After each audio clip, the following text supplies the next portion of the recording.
안녕하세요, 엠파조입니다. 오늘은 릴리움의 최근 기사를 살펴보겠습니다.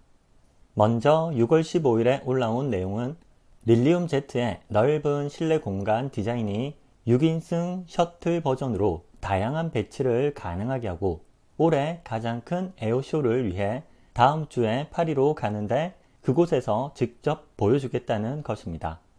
그리고 6월 9일 릴리움의 진행 사항에 관한 긴 인터뷰 글은 투자를 하셨거나 하실 분들은 참고가 될 만한 내용인데 질문과 답을 줄여서 핵심만 설명해 드리겠습니다. 기자가 최근 유럽 여행에서 릴리움 본사를 방문했고 그곳은 인증 완료 후 에어 미니버스의 생산 공장 주변 투어와 모션 리그 VR 시뮬레이터로 뉴욕 주변 비행을 할 기회가 포함되어 있었다고 합니다.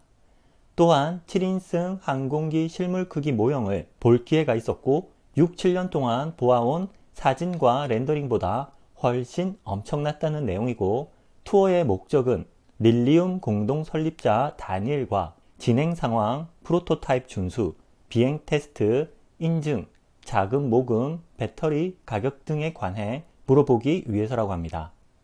질문은 어떻게 진행 중이고 무슨 일이 있냐고 물었고 올해는 적합 항공기 생산에 집중하고 있고 최종 준수 사항을 위해 규제기관과 수년간의 개발, 설계 및 논의를 충족해야 하고 적합 항공기에서 적합이란 항공 우주표준 또는 규제기관의 요구사항을 준수하는 것이라고 합니다.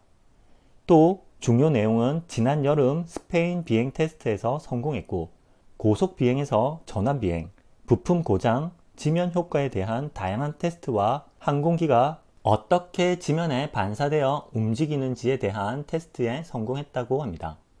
그리고 올해 생산 시작에 초점을 두고 실제로 기체의 복합 부품을 위해 금형에서 금속을 절단하기 시작했고 몇 주 내에 프레임을 밀링도 해서 하나로 결합할 것이고 4분기에 적합 항공기 최종 조립을 완료할 것이라고 합니다. 다음 질문이 준수해야 하는 일반적인 규칙 집합이 있지만 준수 수단도 있는지 물었는데 두 단계가 있고 최상위 수준은 200개의 규칙으로 유럽 규제기관은 SCVTOL이라는 문서에 이브톨 항공기에 대한 특별 조건을 제시했고 유럽에서 비행기를 타는 모든 사람에게 적용되며 그 밑에 컴플라이언스 및 인증 계획이라는 수단이 있다고 합니다. 여기서는 컴플라이언스를 인증하는 법을 설명하는데 실제 기술자들이 생각해낼 수 있는 질문은 많고 얼마나 빨리 오고 어느 방향에서 또 얼마나 큰지와 밀도는 물론 어떤 요소가 영향을 받는지 압유리 충격 시 금이 가는 것을 허용할지 말지와 같은 세부 정보는 규정 준수 및 인증 계획을 통해서 설명과 논의된다고 합니다. 주요 내용으로 내려가면 인증을 받을 수도 있고 그렇지 않을 수도 있으나 사전 합의가 있으면 분명한 로드맵을 수립할 수 있고 그런 것은 복잡한 환경에서 팀에 많은 예측 가능성을 제공하고 재설계와 공급 업체 변경과 같은 상황이 발생하지 않으며 유럽 규제기관 EASA는 업계에 완전히 일관된 규제를 세계적으로 확립했다는 점에서 훌륭한 일을 했고 공평한 경쟁이라고 합니다. 반면에 미국을 포함한 다른 모든 국가들은 아직 틀이 없거나 협의 중인 초안 상태에서 제안했고 지원자마다 다른 규칙을 가지고 있어서 공평한 경쟁을 하기 어렵고 그래서 그들이 잘 해냈다고 생각한다는 내용이 있습니다. 또한 중국도 진출하려고 하는데 중국은 항공 우주 분야에서 최고의 안전 규제를 확립하는 목표를 가지고 있지만 지금은 AAV 비행을 허락했고 1년 정도 유인 시험 비행 중이며 경치 좋은 관광 사업처럼 멋져 보이지만 유럽과 미국에선 사람을 태우고 시험 비행을 안 하는데 안전 때문입니다. 릴리움의 적합 비행기는 내년에 유인 비행을 할 것이고 첫 유인 비행이자 모든 사람이 집중하고 있습니다. 최근 배터리 사이클 수명에서 성공했고 이온 블록스는 셀의 화학적 성질을 제공하는 설계자이고 커스텀 셀이 생산하고 있으며 두 번의 큰 성공이 있었는데 하나는 미국에 있는 독립연구소가 셀 주기를 독립적으로 테스트했고 전통적 화학 물질보다 성능이 좋은 새로운 화학 물질을 선택할 때 가장 큰 어려움인 원하는 에너지와 전력을 제공하지만 주기가 짧다는 것이라고 합니다. 그래서 사람들의 관심은 이 새로운 배터리가 얼마나 긴 사이클을 가지고 있는지와 놀라운 결과는 800사이클이 지난 후에도 88% 용량을 사용할 수 있었고 목표는 80%였는데 예상보다 50% 이상 좋았고 이것은 오늘날 전기자동차의 일반적 표준 전지와 같은 결과라고 합니다. 또 언급한 셀들은 수직 착륙을 위해 더 높은 힘을 가지고 있고 이것이 우위를 점하는 핵심 요소이고 1년 전 독립적으로 힘과 에너지를 시험했으며 대중에게 알려졌고 미해결 문제는 수명 주기였다고 합니다. 이런 셀을 생산할 수 있을지 의문과 함께 튜빙겐에 있는 커스텀 셀을 방문했고 그들은 지금 생산 라인이 있고 그곳에서 매주 놀라운 품질 관리 시스템과 생산 관리를 갖춘 새로운 셀을 우리에게 배송하고 모든 셀의 두께, 화학성, 셀층의 정렬 등 2000개의 변수를 추적하고 있다고 합니다. 그리고 그런 것이 인증의 일부가 될 것이라고 합니다. 또 다른 질문에 대해 회사를 설립했을 때 미래의 배터리에 베팅했고 무어의 법칙을 적용해서 20년간 연 6%씩 향상되었으나 미래는 불투명했고 이러한 셀을 생산 라인에서 최종적으로 만들 수 있는 단계이고 모든 제반 사항을 포함한다고 합니다. 50개의 매개 변수를 살피고 무게에 의한 특정 에너지, 부피에 따른 에너지 밀도 등 단순한 문제가 아니었지만 새 배터리에 고무되었고 더 좋은 배터리가 더 좋은 제품들을 가져올 수 있기 때문이라 합니다. 이 배터리의 특별한 점은 한 가지에 뛰어난 것이 아니고 전력, 에너지, 수명, 생산 준비, 안전이라는 5가지 주요 기능 간의 균형이라고 합니다. 그리고 다음 질문은 자금에 관한 것으로 AAM 리얼리티 인덱스에서 상당 기간 정상에 있다가 지난 몇 달 동안 하락했는데 자금 사정 때문이고 그 점에서 많은 신경을 못 썼다고 합니다. 작년 말까지 계좌에 2억 500만 유로가 있다고 했고 이것은 인증까지 가기엔 부족하고 올해는 괜찮지만 그 뒤로 자금이 필요하고 위험이 따른다고 합니다.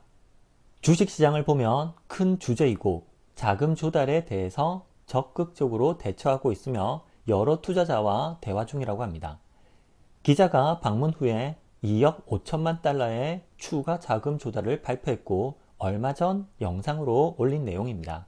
그리고 스타트업을 하면 자금 조달이 당연한 업무의 일부이고 지금처럼 고금리 상황에선 어려움이 있지만 그것도 해결해야 할 업무라고 합니다. 다음 질문은 인증을 받기 위한 점에서 믿음이 있냐고 물었는데 릴리움은 항공기 인증과 관련해서 경험이 풍부한 팀과 그 아래 450명의 전문 엔지니어가 있고 이제는 공급망을 하나로 묶고 항공 가치의 90%가 만들어졌으며 배터리, 프레임, 엔진, 항공전자 등 모든 계약은 중요하며 릴리움은 규정이 있고 디자인과 기술이 있다고 합니다. 비행 테스트도 잘 진행되었고 100%의 자신감을 가지고 있다고 말합니다. 그리고 독일과 미국 교통을 비교하면서 지역 이동과 도시간 이동을 말하고 있고 도시간 이동은 교통 체증이 상당하나 비행으로 몇 시간을 절약할 수 있고 릴리움은 지역 이브톨에 초점을 두고 비중을 결정했다고 합니다. 또 다른 질문에 독립적 서비스를 할지 제조 및 판매를 할 것인지 물었는데 본래는 서비스와 생산을 계획했으나 상장 중에 다른 업체와 협력해서 비행기를 운영하고 서비스를 시작할 것인데 이유는 투자 단계가 너무 커서 지금 자금 조달과 그 주제에 대한 해결책의 일부는 고객에게 계약금을 받는 것이고 비행 티켓이 아니고 항공사나 비행기 구매 고객에게 받는 것이라고 합니다. 그뿐 아니라 매일 헬기와 비행기를 운영하는 기존 업체가 있고 그들은 고객과 인프라 경로를 가지고 있고 현재 사전 주문 640대는 상당수가 헬기 대체품을 찾는 기존 업체들이기 때문에 릴리움제트는 헬기 임무를 수행하지만 객실 크기가 2배이고 소음과 진동도 적고 훨씬 안전하며 배출가스가 없기 때문에 그들과 협력이 중요하다고 합니다.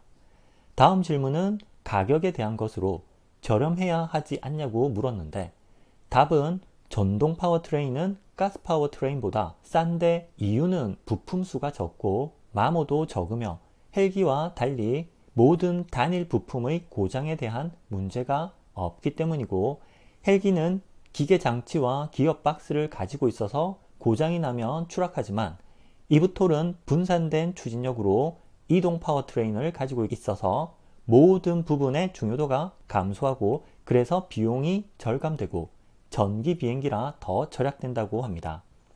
또한 규모의 경제가 작동하고 안전과 탄소 제로, 저소음으로 생산도 증가하지만 지나친 약속은 조심해야 하고 현재 헬기보다 5배 낮은 가격으로 비행할 수 있다고 약속하는 사람들이 있는데 그것은 매우 어렵고 이유는 전체 비용과 조종사, 착륙비, 보험, 기체 등을 볼 때 헬기와 동일하기 때문이며 여전히 복합적인 기체이고 숙련된 조종사를 필요하기 때문이라고 합니다.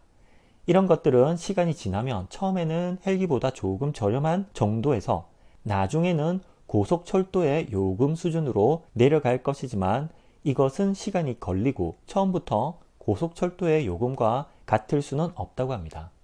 그러기 위해 항공우주 규모보다는 자동차 제작 규모의 제조가 필요하고 자동차 규모와 같은 것은 아닌데 모건 스탠리의 예측을 비교하면 자체 예측은 더 보수적 접근으로 한 대의 항공기로 연간 엄청난 양의 승객 마일리지를 달성할 수 있고 세계 시장 서비스를 제공하는데 수백만 대의 이브톨이 필요하지 않고 20년 후에도 마찬가지로 지금까지보다는 큰 숫자이지만 수천에서 수만 대 수준이라고 합니다.